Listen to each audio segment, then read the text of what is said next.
Nous poursuivons notre route vers le sud, direction Kalmar et l'île de Öland.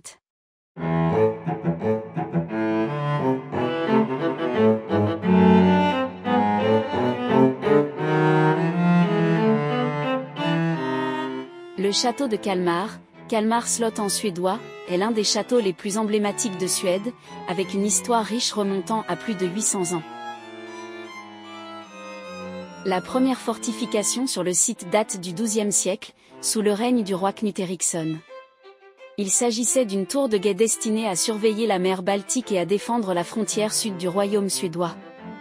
Ce n'est qu'au XVIe siècle que le château est transformé en palais de style Renaissance par les rois Gustave Vasa et ses fils Éric XIV et Jean III. Il prend alors son apparence actuelle. Les appartements royaux ont été reconstitués pour refléter la vie à la cour au XVIe siècle.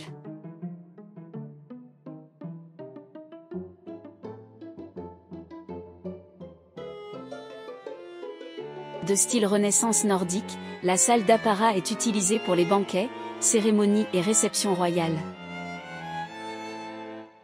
La petite chapelle, reconstruite dans un style Renaissance, est encore utilisée pour des cérémonies ou mariages.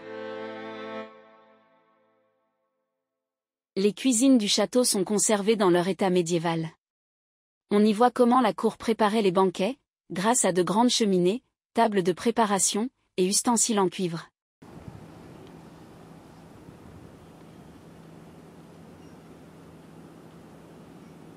La Kalmar Domkirke fut construite à partir de 1660, mais subit de nombreuses interruptions, en particulier pendant la guerre de Scanie, 1675 à 1679, et ne fut donc achevée qu'en 1703.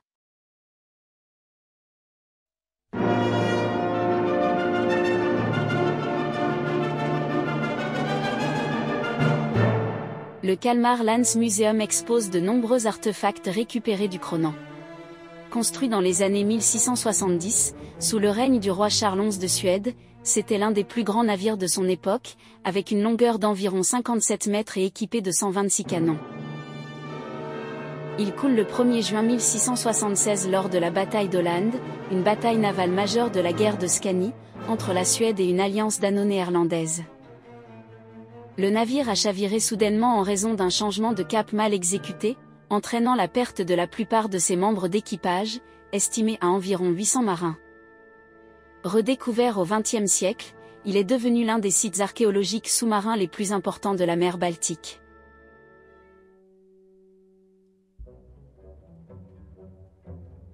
L'île de Öland est directement accessible par un pont à partir de Kalmar.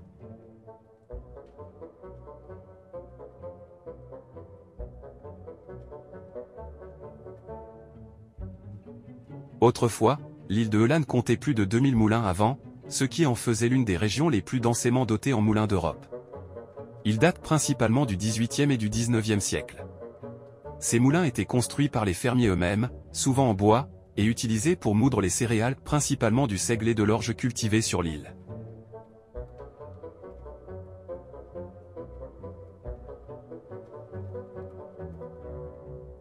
Eketorp est une forteresse circulaire reconstruite. Ce lieu qui a été occupé à plusieurs époques entre l'âge du fer et le Moyen Âge. Vers 300 ou 400 après Jésus-Christ, une première version du fort avait probablement un usage défensif et communautaire. Vers 400 ou 650 après Jésus-Christ, il se développe en village fortifié, avec maisons et activités agricoles. Vers 1170 et 1240, il est réoccupé pour des usages militaires et de surveillance sous contrôle royal.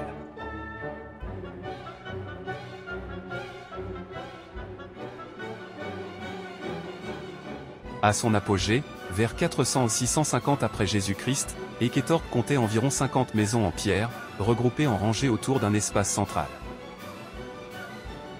Les maisons avaient un toit de chaume, un foyer central, et des murs de pierre sèche. La vie était collective et organisée. Les habitants cultivaient du seigle, de l'orge et des légumes rustiques. L'élevage était central, moutons, chèvres, porcs et bovins vivaient dans et autour du fort. Forgerons, potiers, tanneurs, tisserands travaillaient dans des ateliers rudimentaires.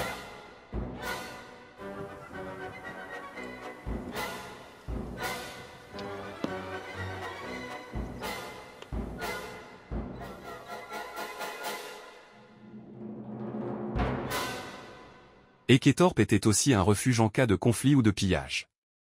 Les murs épais et la porte unique en faisaient un site défensif, mais ils n'étaient pas en guerre permanente. Les habitants pouvaient s'y replier avec leurs troupeaux en cas de danger. On pense que les habitants étaient liés par des liens familiaux ou de clans. La communauté fonctionnait probablement sur un modèle coopératif, avec répartition des tâches, gestion commune du bétail et du grain. Bien qu'aucun temple n'ait été découvert, des objets rituels et des offrandes montrent une pratique religieuse locale, probablement liée au culte nordique pré-chrétien.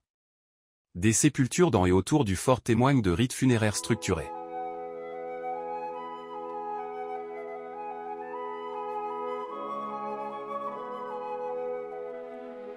La côte sud de l'île d'Öland est l'un des meilleurs endroits d'Europe pour l'observation des oiseaux, un véritable paradis ornithologique.